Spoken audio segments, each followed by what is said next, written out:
এই নিউজটা দেখে অনেকে হাহারিয়ে দিলেও আমি কিন্তু বিষয়টাকে সিরিয়াসলি নিয়েছি। এখানে আপনি অস্বাভাবিক অথবা এটা হাহারিয়েক্টেড ইস্যু বিষয়টা তা না।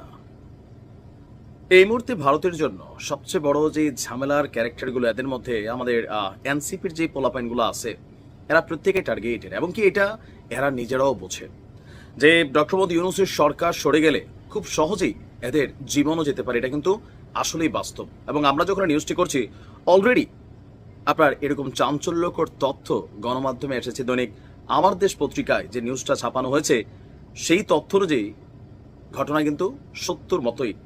দর্শক, সাম্প্রতিক সময়ে আমাদের একজন গ্যাংস্টার সুব্রত পাইন গ্রেপ্তার হয়েছেন, সাথে তার সহযোগী মোল্লা মাসুদ সহ আরো কয়েকজন সেনাবাহিনীর হাতে রিমান্ডে আছে।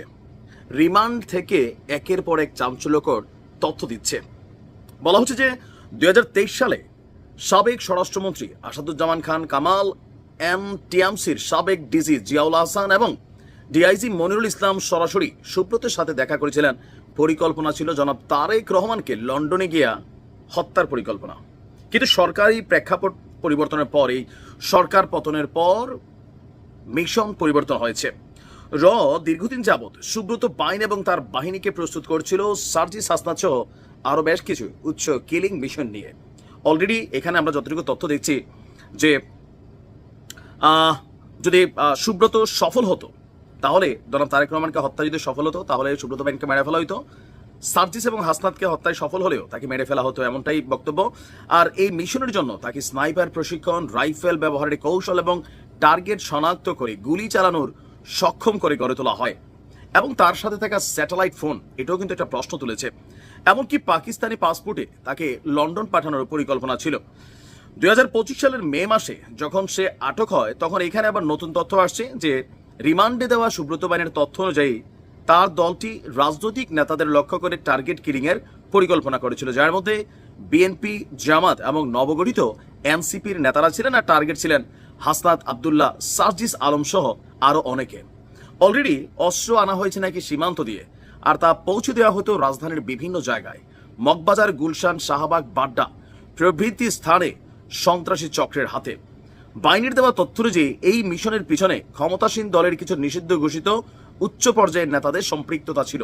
তিনি দাবি করেন এসব হত্যাকাণ্ডের মাধ্যমে রাজনৈতিক বিভ্রান্তি সৃষ্টি করে আওয়ামী লীগকে ক্ষমতায় রাখার পরিকল্পনা করা হচ্ছিল। এখন এই খবরগুলো গণমাধ্যমে যখন আসে, বাংলাদেশের মানুষের গণমাধ্যমেরও এটা হয় আর কি, যে ধরেন সবসময় একজন সন্ত্রাসী ধরা খাইলে বিপরীত দল নিয়ে কথাবার্তা আসে, আবার খবরগুলো চমকপ্রদ হয়। বাট আমি কিন্তু এটা বিশ্বাস করি, যদি ধরেন সুব্রত পাইন প্রকৃতপক্ষে রয়ের অ্যাপয়েন্টেড হয়, সে নাকি স্বীকার করছে তার অ্যাপয়েন্ট করছে, ট্রেনিং করছে, তো সেই অনুযায়ী সার্জিস, হাসনাত এবং এনসিপির প্রথম সারির কয়েকজন নেতা, বৈষম্য বিরোধী ছাত্র আন্দোলনের অনেক ছেলে পেলে বিভিন্ন সময় এরা কিন্তু ঝামেলায় পড়বে, এটা বাস্তব। এদের এতদিন একটা ব্যাকআপ ছিল যে আওয়ামী লীগ ছাড়া বাকি দলগুলো, বাট এখন রাইট নাও যে পর্যায়ে আছে, এই পর্যায়ে আপনার মানে গ্যারান্টি নাই তো যে এদের আসলে শেল্টারটা কারা দিবে।